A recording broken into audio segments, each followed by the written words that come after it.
सोलापूरमधील new India ट्रान्सपोर्टचे व्यावसायिक परवेज फैज अहमद मोहोळकर यांचा विश्वास संपादन करून आरोपीने मालवाहतुकीचे भाडे मिळवून देण्याच्या बहाण्याने पीव्हीसी पॅनलचा मालवाहतुकीसाठी घेतला. 31 जुलै रोजी उमर टेंडर्स येथून 5,54,258 रुपयाचा पीव्हीसी पॅनलचा माल आयशर ट्रकमधून विजयपूरला पोहोचविण्यासाठी देण्यात आला. मात्र हा माल विजयपूरला पोहोचलाच नाही. आरोपीने मालाची परस्पर विल्हेवाट लावत ट्रान्सपोर्ट व्यावसायिकासह मालकाचीही फसवणूक केल्याचे पोलिसांनी सांगितले. या प्रकरणी MIDC पोलीस ठाण्यात गुन्हा दाखल झाल्यानंतर पोलिसांनी CCTV फुटेज आणि गोपनीय माहितीच्या आधारे आरोपीचा शोध सुरू केला. अखेर 21 ऑगस्ट रोजी अक्कलकोट रोडवरील BSNL टॉवर परिसरात आरोपी आयशर ट्रकसह थांबलेला असल्याची माहिती पोलिसांना मिळाली. त्यानंतर गुन्हे प्रकटीकरण पथकाने तातडीने कारवाई करत प्रतीक दत्तात्रय निंबाळकर वय वर्ष 26 राहणार गोपाळवाडी दौंड याला ताब्यात घेतले. पोलिसांच्या चौकशीत त्याने साथीदार पंकज पारधे याच्यासोबत मिळून माल हडपल्याची कबुली दिल्याचे पोलिसांनी सांगितले.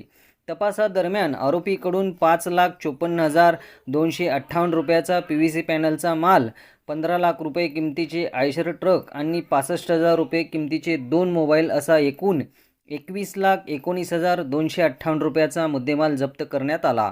या प्रकरणात आणखी कोणाचा सहभाग आहे का याचा तपास MIDC पोलिसांकडून सुरू आहे. सोलापूर पोलीस उपायुक्त प्रीतम यावलकर यांनी पत्रकार परिषदेत दिली. MIDC पोलीस स्टेशनमध्ये दिनांक 31 जुलै 2026 रोजी एक घटना घडली होती. त्या घटनेमध्ये एक आरोपी जो आहे त्याने MH15 JC 9792 या भाडे वाहतुकीसाठी असलेल्या ट्रकमधून 5,54,000 किमतीचा मुद्देमाल, ज्यामध्ये PVC पॅनलच्या पट्ट्या होत्या, तो मुद्देमाल घेऊन निश्चित ठिकाणी जाणे अपेक्षित असताना सुद्धा तो त्या ठिकाणी न नेता तो मुद्देमाल त्याने चोरून दुसरीकडेच घेऊन गेला होता. ट्रक आणि मुद्देमाल घेऊन तो आरोपी फरार झाला होता. तर ट्रक मालक जो आहे उमर ट्रेडर्स यांनी सदर चालकाविरुद्ध तक्रार दिली होती. त्यांचा ट्रक त्यामध्ये गेला होता आणि PVC पॅनल हा जो 5.5 लाखाचा मुद्देमाल आहे हा आणखी एका पक्षाचा होता. तर तो आरोपी जो आहे तो 31 जुलै पासून फरार होता. MIDC पोलीस स्टेशनची जी DBची टीम आहे त्या DBच्या टीमने आधी तो ट्रक हस्तगत केला. तो ट्रक हस्तगत केल्यानंतर त्यातील जो मुद्देमाल होता तो मुद्देमाल अजूनही आम्हाला मिळाला नव्हता. त्यानंतर दिनांक 21 ऑगस्ट 2026 रोजी या गुन्ह्यातील जो आरोपी आहे प्रतीक निंबाळकर, जो गोपाळवाडी दौंड इथला राहणार आहे, त्याला ताब्यात घेतलं MIDCच्या DB पथकाने. आणि त्याने तो मुद्देमाल कुठे लपून ठेवला होता त्या मुद्देमालाची चौकशी केली असता PVC पॅनलचा 5,54,000 किमतीचा जो मुद्देमाल आहे तो त्याने काढून दिला. आणि त्याला आपण 3 दिवस पोलीस कस्टडीमध्ये ठेवलेलं होतं.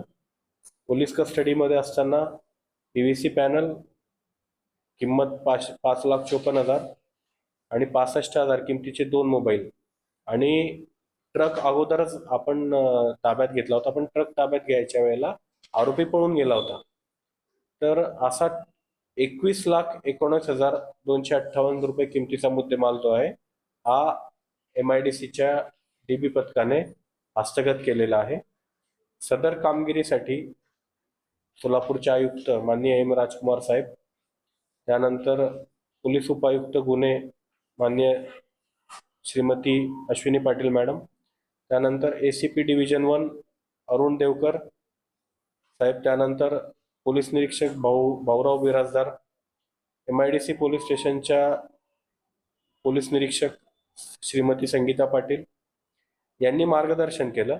आणि DBचे जे पथक आहे त्या पथकामध्ये PSI श्री अल्फाज शेख, त्यानंतर पोलीस अंमलदार राकेश पाटील, एकनाथ उबाळे, संदीप जावळे, सचिन भांगे, अय्याज बागलकोटे, अमोक सिद्ध निंबाळ, सुहास अर्जुन, अमर शिवसिंगवाले, नागेश सिंग चव्हाण, कुमार बोल्ली, सकलेन मुकादम, अविनाश डिगोळे, अमोल खरटमल, सचिन कुमार लवटे यांनी या सगळ्या इन्व्हेस्टिगेशनमध्ये योगदान दिलेलं आहे.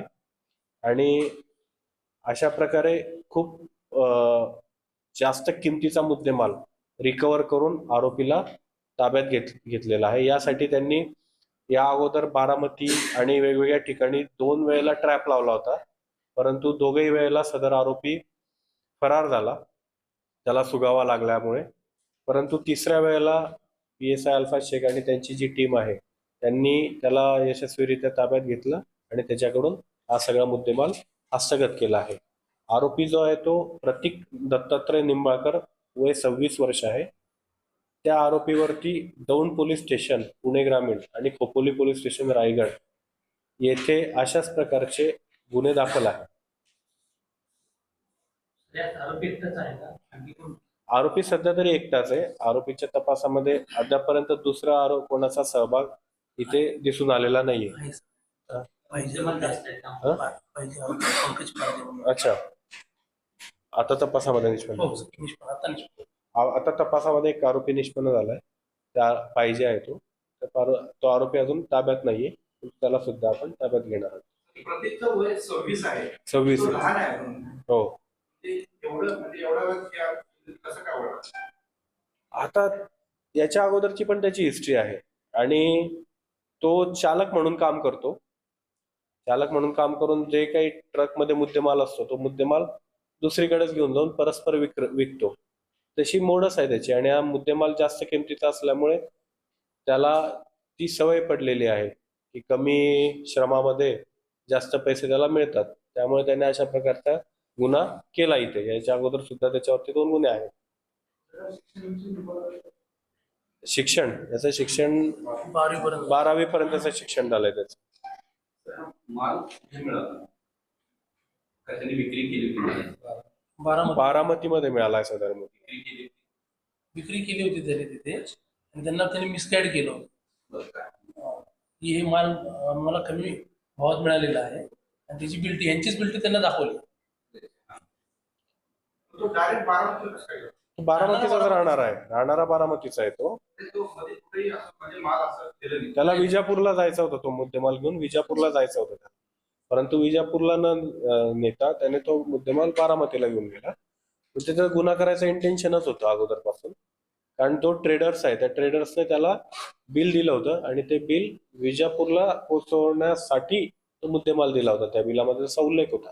विजापूरला न नेता त्याने बारामतीला नेला आणि बारामतीला एका ट्रेडरला विकला.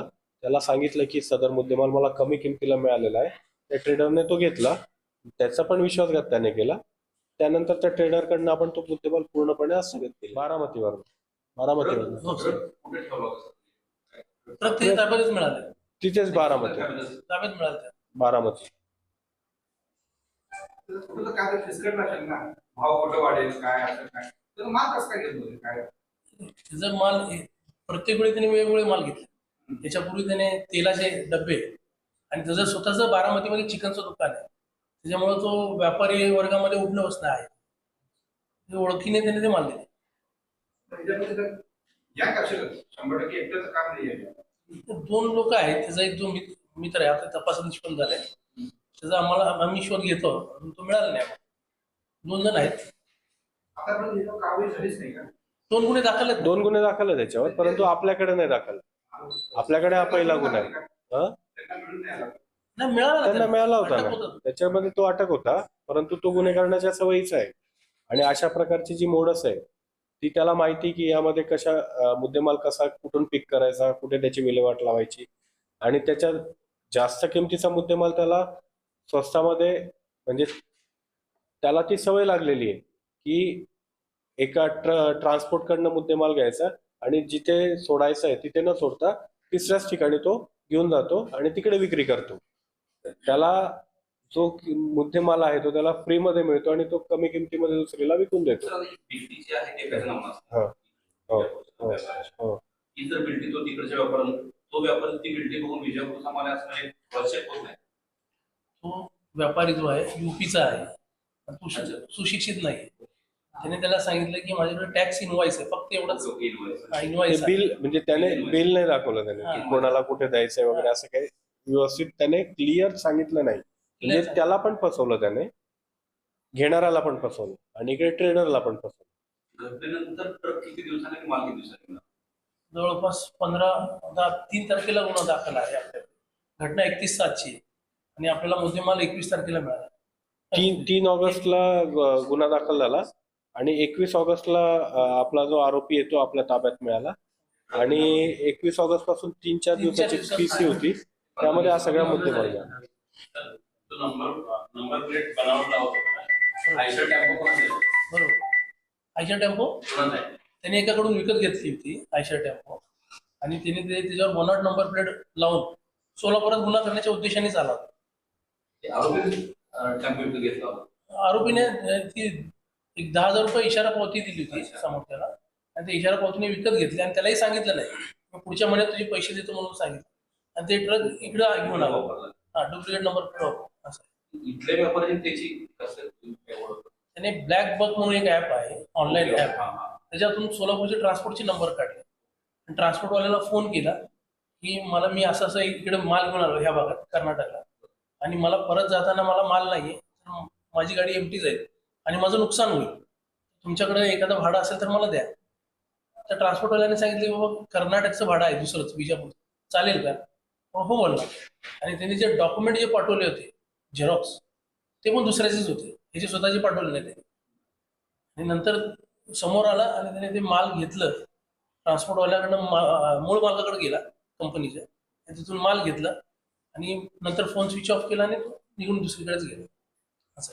ही कारवाई पोलीस आयुक्त एम राजकुमार, पोलीस उपायुक्त प्रीतम यावलकर आणि सहाय्यक पोलीस आयुक्त अरुण देवकर यांच्या मार्गदर्शनाखाली वरिष्ठ पोलीस निरीक्षक भाऊराव बिराजदार, पोलीस निरीक्षक संगीता पाटील आणि पोलीस उपनिरीक्षक अल्फाज शेख यांच्या पथकाने केली.